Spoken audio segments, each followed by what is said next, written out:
Do you like fabulous hair? Have you tried drawing hair, but it looks like crap, and then you just cry? Me too.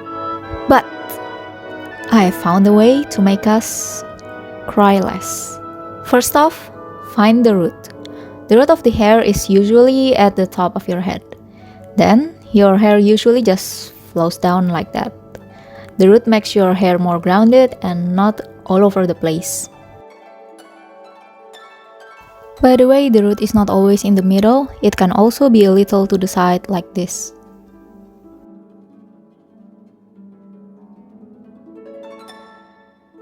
Oh, and don't make the hair too flat like it's glued to the head. Give it some room so it creates volume.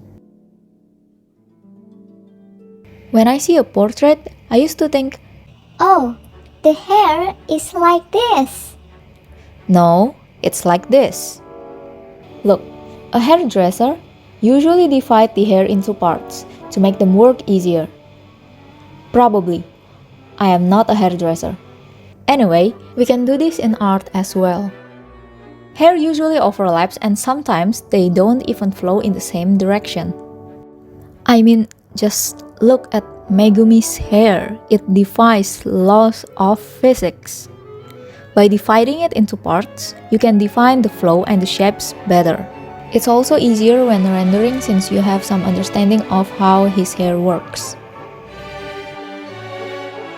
I know it looks cool when you sketch hair in detail, but if you draw hair in detail from the start, the hair shape will be messy and the flow would be unclear.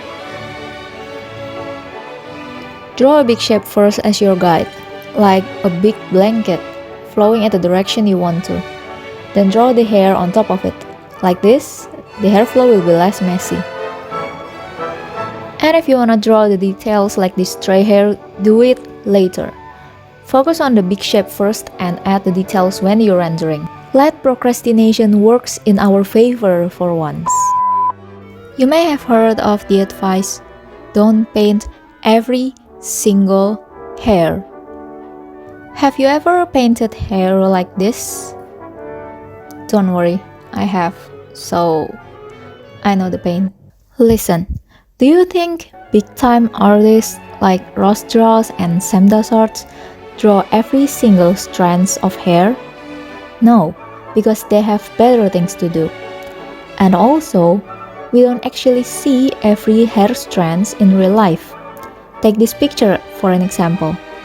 Yes, we may see some stray hair here and there, but as a whole, we don't see it as single strands, but solid shapes created by those strands. So again, the shapes play an important role even in rendering. If you want hair texture, use the right brush. I'm using Clip Studio Paint right now, so I can just go to the asset store and download the brush I want. This is not sponsored, by the way. I'm using Zasara Paintbrush Oil Wind, and I use it for almost anything in my painting. Other artists just use round brush and their art is still better than yours. Yes, that is true. There are art gods out there who can use default round brush for a painting.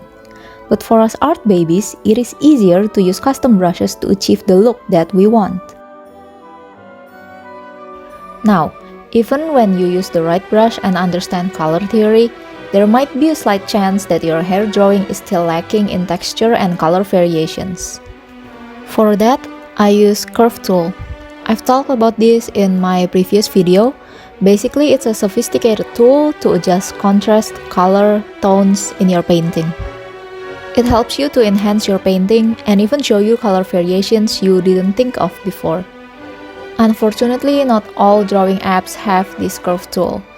Clip Studio has one, Photoshop has one, Medibang Paint has one too. I'm not sure about SAI and IbisPaint, so if you know alternatives of this tool, please share the knowledge in the comments. If you're afraid of commitments like I do, duplicate your hair layer and use curve tool there. Alright, it's time to recap. First, find the root of the hair. Second, divide the hair. Third, draw big shapes first, add details later. Most importantly, don't draw every single hair strands and use the right brush. Lastly, use curve tool to enhance the painting. Okay, I hope you enjoy this video. Granted, these methods may not work for every art styles, so if you have any other tips, feel free to comment down below. If you find this video helpful, give it a like, subscribe to my channel, and share it with your friends. See you in the next video. Bye bye!